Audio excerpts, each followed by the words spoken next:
Hi, I'm always telling you about how my mum makes me laugh, even having Alzheimer's. But I was in England a few months ago.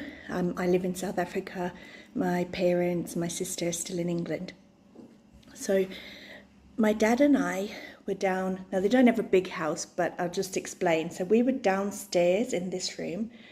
Across the way and up the stairs, she was in the bathroom. I heard what sounded like her falling down the stairs because I hear that this is something that happens a lot with Alzheimer's patients, and usually after a big fall, they have to recover from that. They can then be more susceptible to things like pneumonia, or I don't know, again, I'm not a doctor, but I've read about this where they're more susceptible to illness. During that recovery phase, things can go downhill really badly. So it's after a fall that I was petrified. So my dad bolted, you can imagine. I bolted after him. But she was upstairs in the bathroom, banging, like shaking the door. So we ran upstairs and go, "What's wrong?" And she said, "There's no key in the door. I can't open it." I said, "Okay, so what can you see?" She said, "I can see the little flap that goes over the hole." Okay, good. "Look for the key." "I haven't moved the key," she says. I said, "Just look around the edge." "Ah, found it."